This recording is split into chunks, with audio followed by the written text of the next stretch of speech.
And sir मैं आपसे request करूंगी कि आप मंच पे आइए. And for his welcome I would like to welcome Shri Avichal Chaturvedi IAS state project director. Can we have him on the stage with a huge round of applause. Dr. Om Prakash Bairwa, IAS Commissioner, College Educational Department. Mr. Moolchand Ji Chahar and Mr. Kailash Chand Pahadia. Can we have them on the stage, please, to welcome our chief guest?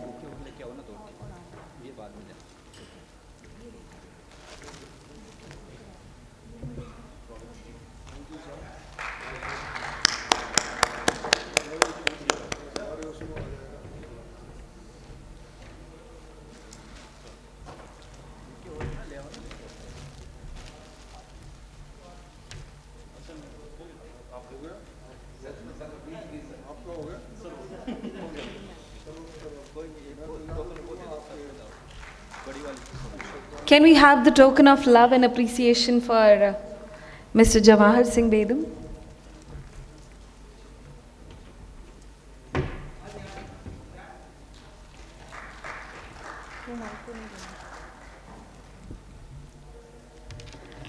Thank you so much sir, आप अपना कीमती समय निकाल के यहाँ आए. मैं आपसे रिक्वेस्ट करना चाहूँगी कि can we have a few words for this beautiful and wonderful day.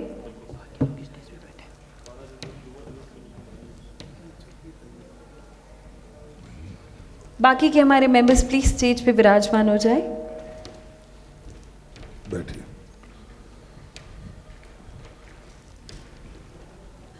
सबसे पहले तो मैं आप सभी को इस सफलतम आयोजन की शुभकामनाएं देना चाहूँगा. 2047 में युवा की दशा और दिशा क्या होगी, किस प्रकार का युवा भारत का होगा, इस विषय पर आपने एक सेमिनार रखी है. इसमें हमारे बहुत ही सीनियर अधिकारी ओम जी और अविचल जी, आप सभी मंचासीन अतिथिगण. मैं अभी आया था यहाँ डेयरी संघों के माध्यम से डेयरी के विकास को कैसे बढ़ाया जा सकता है, इस पर एक परिचर्चा थी. और वहाँ आप लोगों से जुड़ा हुआ एक विषय आया कि आज का युवा डेयरी उद्योग से दूरी बनाए हुए. मैं ये नहीं कह रहा कि आपको डेयरी खोलनी है, लेकिन 2047 में युवा कैसा होगा, उसमें एक सेक्टर वो भी हो कि हमारे कुछ लोग उसको अपना करके आगे बढ़ाने का काम करें. क्योंकि आज हमको एक गौरव प्राप्त है कि दुनिया में सबसे ज़्यादा युवा किसी देश में हैं तो वो भारत में. और भारत के युवाओं ने विदेशों में जाकर, स्वामी विवेकानंद जी का उदाहरण यदि हम देखेंगे तो उन्होंने उस समय वहाँ जाकर अपने ज्ञान का उन पाश्चात्य संस्कृति को मानने वाले लोगों को लोहा मनवाया था. तो पोटेंशियल है, योग्यता है, विद्वता है भारत के युवा में.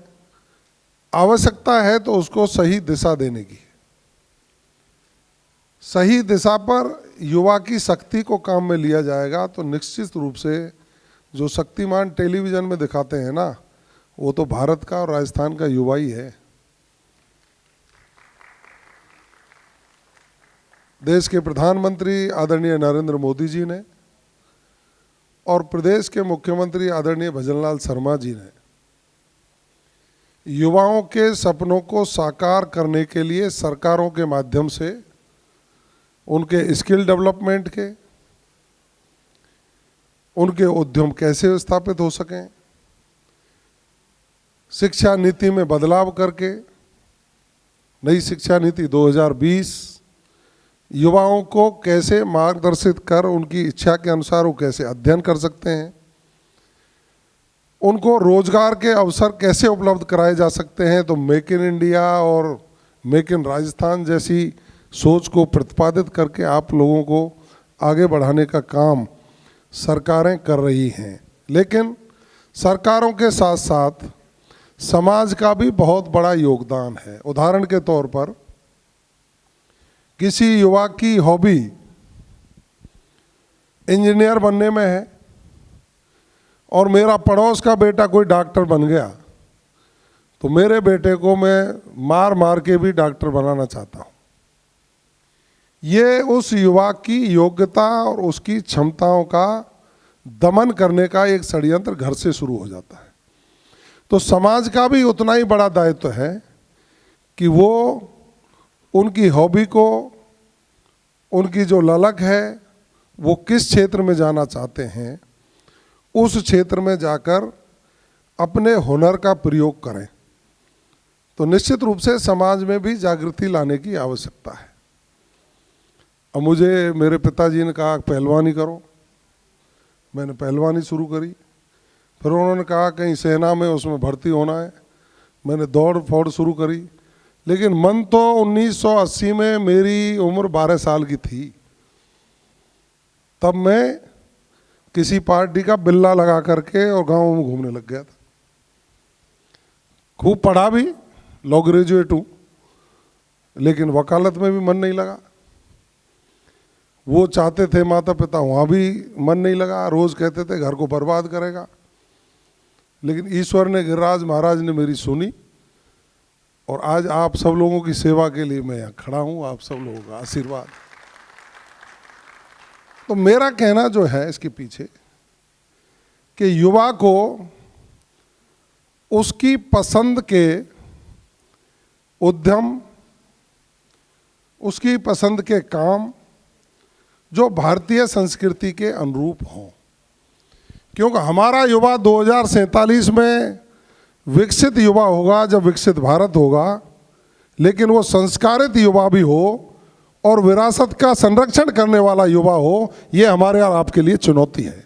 आज के इस चमक दमक के दौड़ में जब पाश्चात्य संस्कृति का प्रभाव बढ़ता जा रहा है, उसमें सबसे बड़ी हमारे सामने चुनौती है कि भारतीय संस्कृति का, भारतीय विरासत का संरक्षण और संस्कारित युवा 2047 में खड़ा होकर इस देश को विकसित देश बनाने में अपनी भूमिका अदा करे।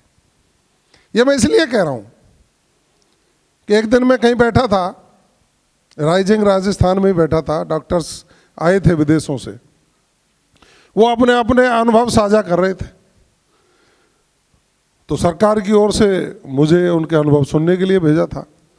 तो मैंने मंच पर जब डाइस मुझे मिली तो मैंने कहा कि ये विडंबना ही तो है, जिस देश के चरक ऋषि के चरक संहिता से आयुर्विज्ञान बना हो, इस देश में ही जन्मे वाले शिशिर ऋषि से शल्य चिकित्सा का शुभारंभ हुआ हो, और वो लोग यहाँ साधनों के अभाव की बात कहकर विदेशी इक्विपमेंट पर जाकर के बात करें, तो ये हमारे लिए चैलेंज है।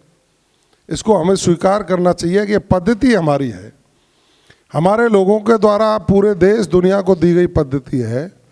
और मैंने उनको ये भी कहा कि मैंने यहाँ तक भी पढ़ा है कि पूरी दुनिया में सबसे पहले कहीं विश्वविद्यालय थे तो नालंदा और तक्षशिला इस भारत में ही थे। तो वो चीज़ें हमारे पास हैं। तो बस हमारे युवाओं को संस्कारित करते हुए, विरासत का संरक्षण करते हुए 2047 में विकसित युवा बनाने की आवश्यकता है। जो विकसित भारत बनेगा उसमें युवा की अहम भूमिका होगी। इन चुनौतियों को अपने पटल पर सामने रखते हुए मेरी शुभकामनाएं हैं कि हमारा ये युवा एवं खेल मंत्रालय राजस्थान के युवाओं को आगे बढ़ाने के लिए, नए आयाम स्थापित करने के लिए संकल्पित है। आप लोग युवाओं के बीच में जाकर इन चीज़ों का प्रसार करें, सरकारी योजनाओं का लाभ लेकर अपने आप को मजबूत कैसे कर सकते हैं, इस सपने को साकार करने का काम करेंगे। आप सब लोगों की जो चर्चा होगी उससे जो तथ्य निकल कर के आएंगे, मैं समझता हूँ 2 IAS सीनियर हमारे पास बैठे हैं, उनको विभाग में रखकर विभिन्न संस्थाओं से जुड़कर उनको कहाँ कहाँ कैसे अप्लाई किया जा सकता है उस पर आगे काम करेंगे। मेरा स्वागत सम्मान किया और मैं अचानक ही यहाँ अतिथि के रूप में पहुँचा, इसके लिए आप सबका धन्यवाद ज्ञापित करता हूँ। जय हिंद, जय Bharat. Thank you so much sir, आपका कीमती समय हम लोगों को देने के लिए। Everybody can take their seats back again.